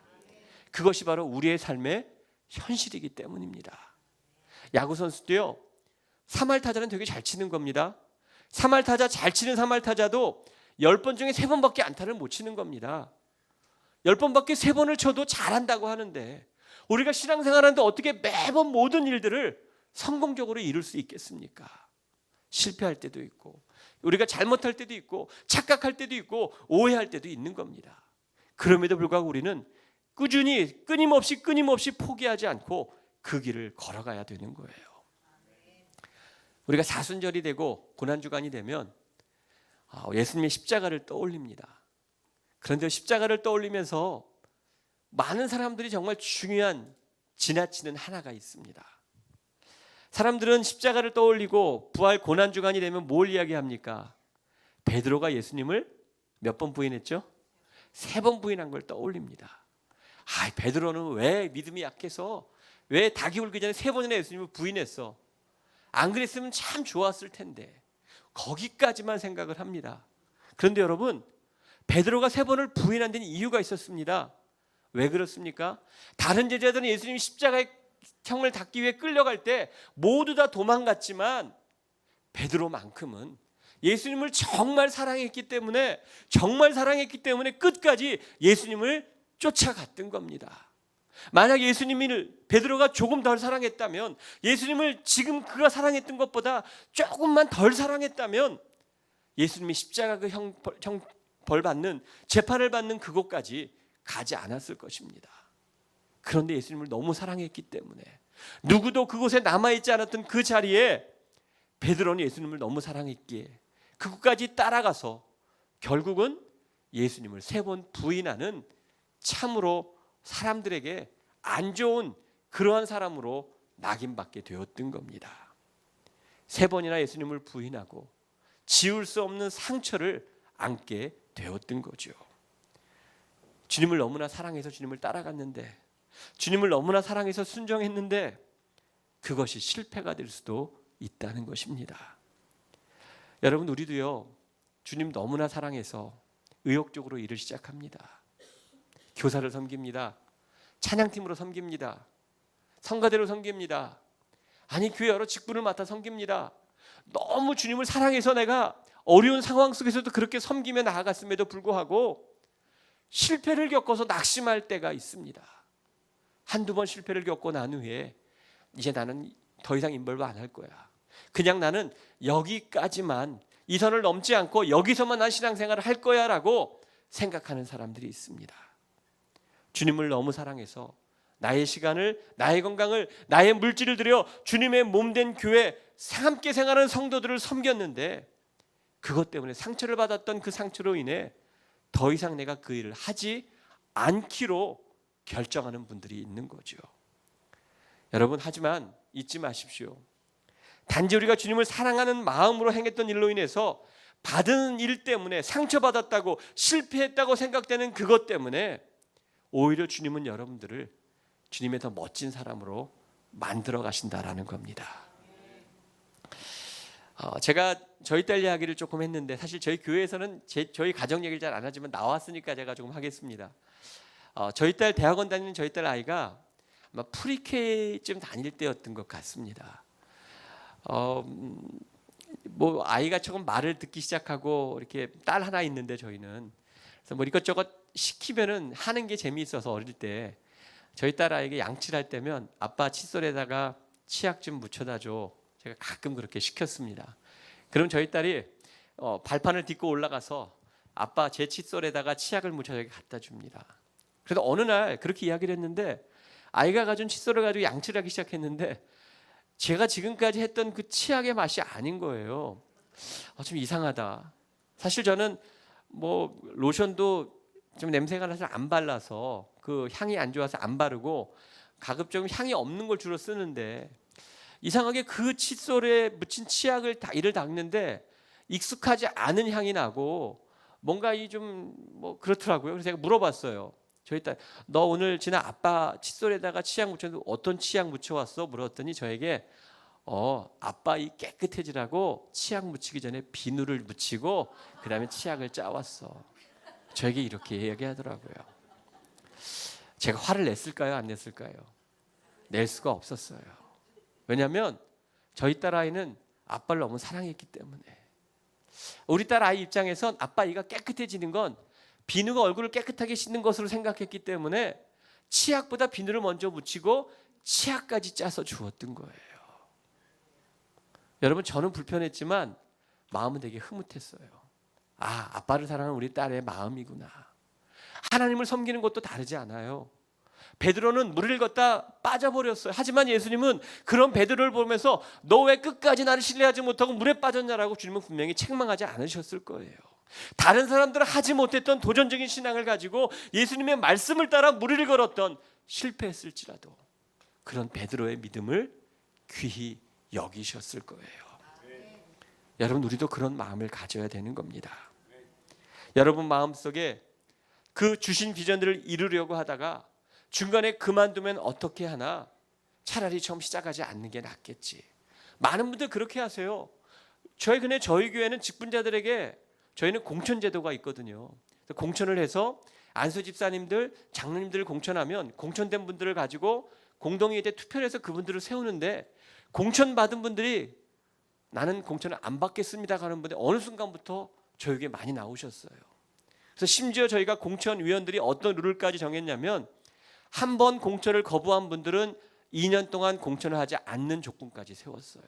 왜냐하면 그분이 공천을 안 받으면 다른 분이 받으면 되는데 공천된 분이 공천을 안 받기 때문에 그 해는 재직을 세울 수 없기 때문인 거죠. 그분들에게 물어보면 이런 이야기를 해요. 제가 너무 부족해요. 제 열심이 없어요. 이것을 맡아서 하다가 중간에 그만두는 것이 너무 두려워서 차라리 저는 시작하지 않는 게 좋아요. 여러분 어쩌면 이러한 고백이 여러분들의 고백일 수도 있을 것 같습니다. 내가 어떤 일을 시작하기도 전에 하나님이 내게 주신 마음이 있는데 교회에서 여러분에게 맡겨주신 일들이 있는데 제대로 할 수 있을까라고 하는 두려움 때문에 우리는 그것을 시작하지도 못하고 도전하지도 못하고 아예 내버려두는 그 상황 속에 똑같은 신앙의 삶을 우리는 살아갈 수가 있다는 거죠. 30년, 40년, 50년 신앙생활하면 뭐 하겠습니까? 내가 제대로 믿음에 성장하지 못하고 도약하지 못하면 경건의 능력은 빠진 채 경건의 모양만을 가지고 있다라는 것입니다. 40년 신앙생활을 하고 50년 신앙생활을 해도 내가 교회 생활에 익숙하고 전문가가 될 수는 있지만 하나님을 예배하는 예배자가 되지 못한다라는 것입니다.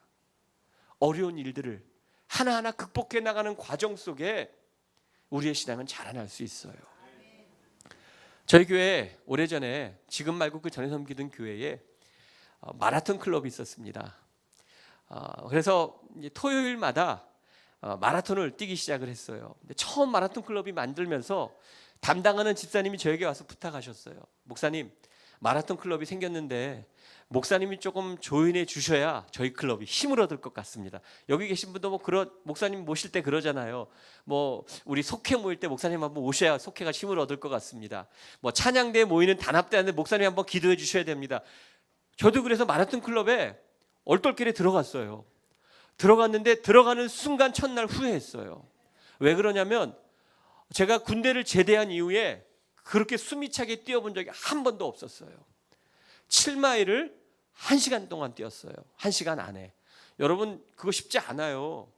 제가 뛰는데요, 그 집사님이 저를 뒤에서 밀기 시작하는데 목사님 이렇게 뛰셔야 돼요. 이거 이기셔야 내일은 이거보다 더 많이 뛸 수 있어요. 이거 포기하면 더 이상 이거 넘어가지 못해요. 계속 밀어 제끼시는 거예요. 얼마나 힘들었는지 몰라요. 토요일날 그렇게 뛰고 나면 주일 예배 준비하는데 정말 죽을 맛이었어요. 오전 내내 거의 그냥 완전히 쓰러져서 일어나기 직전이었고요.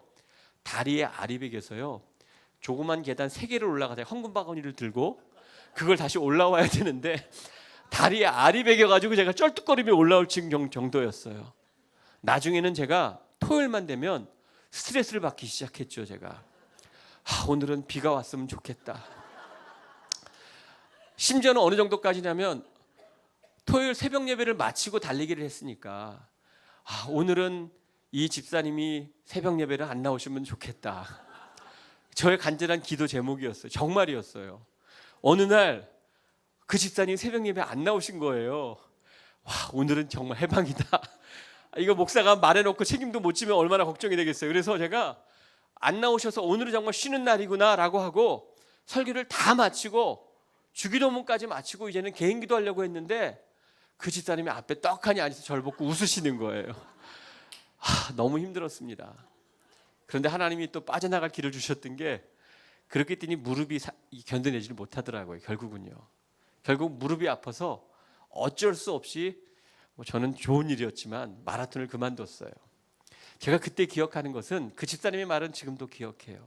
어떤 일을 시작하면 그 일의 극한 상황을 뛰어넘어야 거기에서 그 다음 단계로 넘어갈 수 있다는 겁니다. 신앙생활 잘 하실 수 있어요. 편하게 신앙생활하는 것 편하게만 하시면 여러분 신앙생활 잘하지 않습니다. 힘들고 어려워도 내 걸 포기하는 한이 있더라도 그것을 넘어가면 여러분의 믿음은 한 단계 자라갈 수 있는 겁니다. 저는 여러분들이 그런 믿음의 삶을 살아갈 수 있는 여러분들이 되셨으면 좋겠습니다. 베드로가 3번이나 부인했기 때문에 베드로가 될 수 있었던 거예요. 왠지 아세요? 베드로는 사도행전을 보면 전반기에 가장 주된 인물은 베드로였거든요. 그런데 베드로는요, 이 사건 이후로 소위 말해 옛날에 우리 코미디에 나오는 음매 기죽어가 되었던 거예요. 교만한 마음이 싹틀만 할 때면, 뭔가 다른 사람들에게 큰 소리 칠만 할 때면, 내가 다른 사람들 위해 군림해서 그들에게 주장할 때면 베드로의 마음 한구석에는 바로 예수님을 3번이나 부인했던 그때의 기억이 생각나게 되었겠죠. 그래서 베드로는 한평생 주님을 위해 살아가는 그날 동안 겸손한 마음으로 주님을 섬겼던 겁니다. 날마다 주 안에서 실패를 두려워하지 않는 삶으로 여러분의 믿음의 도약이 있는 여러분의 삶이 되셨으면 좋겠습니다. 그렇게 하나님을 신뢰하며 믿음의 도약을 하다 보면 하나님의 때가 되어서 분명히 열매를 얻게 되게 됩니다. 모든 시간들 속에, 하나님의 시간 속에 하나님이 여러분을 만드시고 이루시고자 하는 하나님의 계획이 있기 때문인 거죠. 제가 한 가지만 제가 간증을 드리고 마무리할게요. 제가 청년부를 할 때부터 우리 김재상님이 같이 섬길 때 제가 청년부를 했는데, 이제 부목사로 청년부, 전도사 부목사를 거치면 청년부를 할 때 되게 재밌었어요. 근데 제가 청년부 모일 때마다 제가 시도했던 이제 한 가지 저의 소망이 있었어요. 그게 뭐냐면 신유의 은사였어요. 어른들, 우리 장년들 대상으로 하기에는 조금 실패할 때 두려워서 우리 청년들은 좀 만만했거든요. 너무 친하게 지내서. 제가 그래서 모일 때마다 아프다고 하면 제가 정말 이 성경에 나오는 것처럼 손을 얹고 모든 병이 나을지어다 매일 그냥 선포하고 기도를 했어요. 그런데 안타깝게도 한 명도 제 기도에 나은 사람이 없었어요. 하나님이 나에게 그런 은사를 주시지 않는가 보다. 정말 저는 신의 은사를 사모했거든요. 그러다가 어느 순간 제가 이제 담임 목사로 가면서부터 이상하게 신의 은사가 다른 사람에겐 가지 않고 저에게는 참 신기하게 찾아오는 거예요. 특별히 예배 때가 되면 감기 몸살 기운 있고 몸이 아파도 기도하고 하나님께 기도하고 주님 제가 예배를 인도해야 됩니다. 예배를 잘 인도할 수 있게 건강을 회복시켜 주세요. 기도하고 올라가면 정말 예배를 마치고 나면 깜짝같이 제 병이 나을 때가 많았어요. 하나님은 이렇게 나의 이 은사를 교만하지 않도록 나의 한정에서 주시는가 보다. 참 하나님은 자상하신 분이시다. 내가 그렇게 마음의 생각이 들었어요. 그러면서 시간이 많이 흘렀어요. 그런데요, 아마 여러분이 아시는 분도 계시겠지만 저희 교회 섬기는 분 중에 우리 인도네시아 함춘환 선교사님이라고 계세요. 여러분 아시죠? 아무도 오셨던 것 같아요. 함춘환 김성애 선교사님이 제가 섬기는 지금 선교회 PGM 선교회 제가 이사로 섬기고 있는데 이제 거기서 처음 만남을 갖게 되면서 뭐 세계대회 있다나 뭐 여러 가지 이제 사역대에 선교사님 만나면 꼭 저에게 목사님 인도네시아 꼭 한번 와주세요. 꼭 한번 와주세요. 매일 부탁하시는 거예요, 저에게. 그래가지고 제가 그냥 매일 지나가다가 이사로 있다가 이사장이 되면서 이제 한 번은 내가 섬겨드려야 되겠다라고 생각을 해서 인도네시아 너무 멀거든요. 완전 여기 정반대예요. 태평양 건너가도 대서양 건너가도 똑같은 시간이 걸릴 만큼 미국 동부에서 완전 정반대예요. 엄청나게 시간이 많이 걸려요. 레이오버까지 덮쳐서 30시간 이상을 타고 가야 돼요. 한번 가려면. 엄두가 안 나서 못 가던 곳을 결단을 하고 제 아내와 단 둘이 한번 가봐야 되겠다 먼저. 그런데 교회 선교 장로님과 집사님 한 분이 목사님 가시는 게 동행하고 싶습니다. 4분이 갔어요. 4명이 갔죠. 가서 선교지를 다 둘러보고 순바섬의 오지를 다 둘러보고 자카르타에 있는 한센인 마을에 가서 200명이 넘는 한센인들 한 명 한 명 기도 정말 죽을 맛이었어요. 그 뜨거운 더위에 한 명 한 명 2-3시간 동안 다 기도해주고 섬기고 돌아왔어요. 그런데 참 신기한 거죠. 섬기고 왔는데 왜 이렇게 그 순바섬이 생각나는지 모르겠어요. 자꾸 떠오르고 마음속에 뭔가 거기에 대한 마음의 갈망이 있기 시작했어요. 제가 공항에서 선교사님에게 떠나오면서 선교사님 통해 은혜 많이 받았어요. 선교사님, 제가 선교사님 사역을 위해서 제가 어떤 사역을 하면 좋겠습니까? 제가 우리 제1장로교회 목사로 어떤 사역을 도와드리면 목사님 도움이 되실 수 있겠습니까? 그때 선교사님이 저에게 의료 선교도 오고 여러 사역도 오는데 선교사님이 함께 섬기는 사역지에 현지 사역자들을 양육하는 이 수련회죠. 세미나를 한번 열어주면 좋겠다라는 것이었어요. 그래서 저희 교회가 이전부터 행했던 일들 중에 좋은 일 중에 하나가 바로 그런 일들이에요. 저희 교회가 여러분 뉴스에서 보셨던 것처럼 기억나실지 모르겠는데 최경주 골프 선수가 저희 지역에 와서 PGA 골프를 치거든요. 그 PGA를 하거든요. 아주 유명한 데는 아니지만 이제 거의 마지막 PGA 그 게임인데 저희 지역에 와서 할 때마다 저희 교회 와서 수요예배 참석하고 제가 4대인데 2대 목사님 때 안수받고 가서 하고 봤더니 저희 교회 권사님이 최경주 선수 아내의 이 친척벌 되는 분이라 일주일 동안 경기를 하면 그 권사님 댁에서 밥을 먹고 권사님은 이제 교인들을 바꿔가면서 부르셔서 교제하게 하셨어요. 그런데 그 최경주 선수가 1등을 해가지고 11조 9만 8천 불을 저희 교회에 헌금했어요. 예. 아마 기사도 몇 번 났었는데 저희 교회가 참 건강한 교회였다는 증거는요. 9만 8천 불을 받은 헌금을 교회 일반 경상비로 쓰는 게 너무 아까웠던 거예요. 그래서 어떤 일을 했냐면 로뎀나무라고 하는 거, 엘리야 선지자가 낙심하고 절망한 거 로뎀나무 안에서 회복됐잖아요. 그래서 2년 동안 2번에 걸쳐서 미국에 있는 미자립교회 목사님들을 초청해서 일주일씩 2번에 걸쳐서 그분들을 섬겼던 일들이 있었어요. 그래서 이 함춘환 선교사님이 현지 사역자를 섬겨주면 좋겠다라고 생각을 해서 그럼 우리가 로뎀나무 사역이 있는데 한번 섬겨보겠습니다 해서 2024년 작년 1월에 저희 교회 10명과 친구 목사님 교회 10명, 20명이 거기를 방문했어요. 방문했는데 첫 번째 방문했던 장소가 정말 영적으로 정말 치열한 장소였어요. 전반기는 지역교회를 섬기고 후반기는 호텔에서 물도 없고 전기도 없이 그냥 바닥에 자는 분들을 호텔로 모셔서 거기 3박 동안 재워드리고 먹여드리고 저희가 편안하게 그들을 교육시키는 일을 했거든요.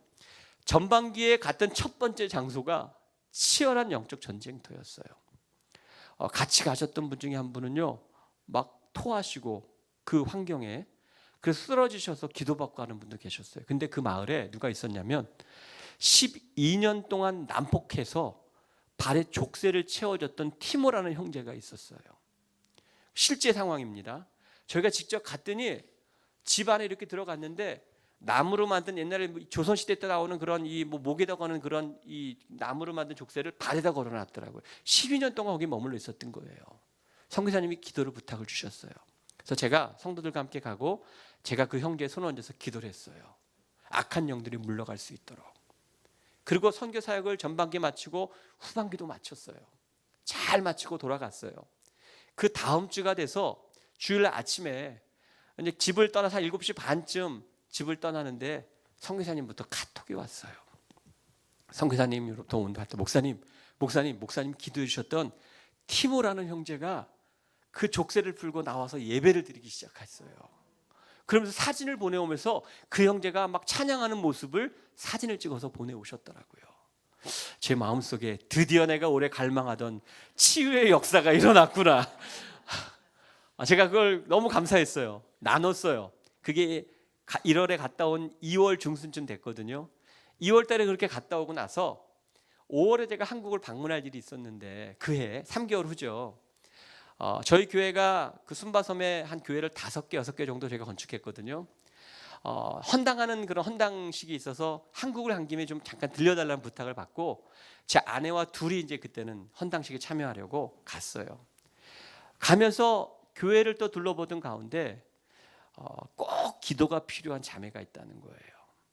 그래서 그 자매의 집으로 갔더니 2002년생 저희 딸과 동갑이었고요. 뇌성마비였는데 완전히 정신을 잃고 며칠째 대소변을 하나도 못 가리고 넋이 빠져서 그냥 이렇게 거의 죽은 사람처럼 앉아 있는 걸 볼 수 있었어요. 온 집안에 냄새도 나고 분위기가 완전히 거기는 절망의 그 자체였어요. 성교사님 기도 부탁하셔서 그 자매 얀이라고 하는 자매였는데 그 자매에게 제가 손을 얹고 기도하기 시작했어요. 제 머릿속에 누가 생각났겠어요? 티모 형제가 생각났던 거죠.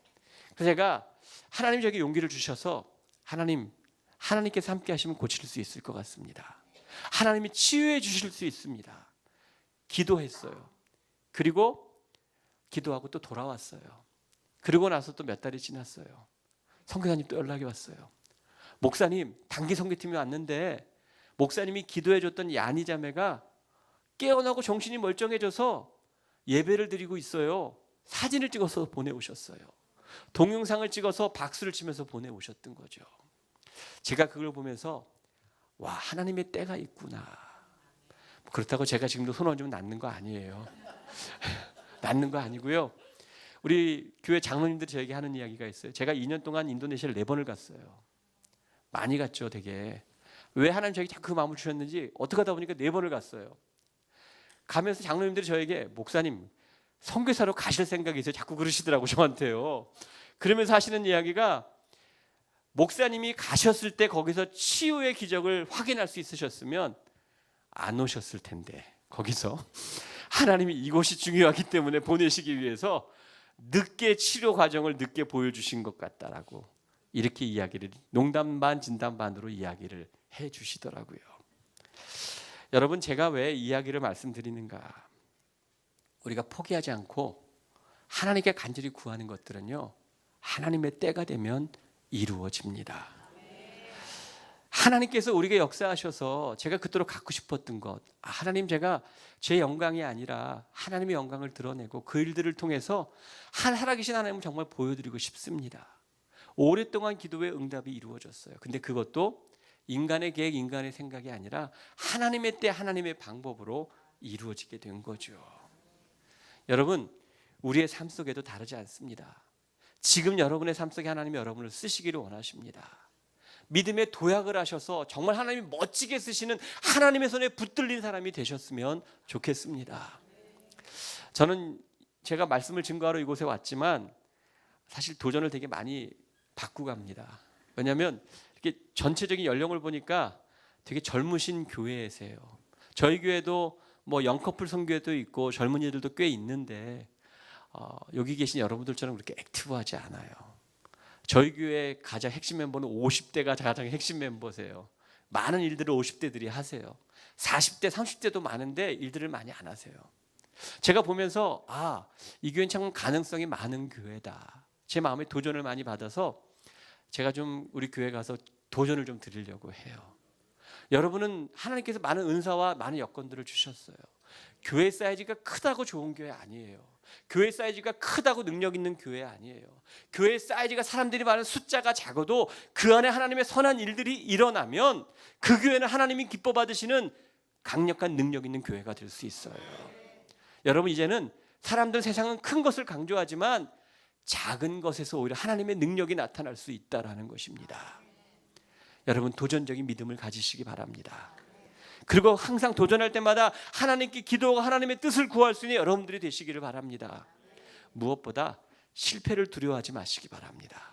실패하면 또 일어나면 되는 겁니다. 넘어지면 또 일어나면 되는 겁니다. 하나님이 여러분에게 주신 그 은혜를 붙들고 믿음으로 나아간다면 하나님이 계시는 그 어느 곳에서든 하나님의 선한 일들이 여러분들을 통해서 일어나게 될 것입니다.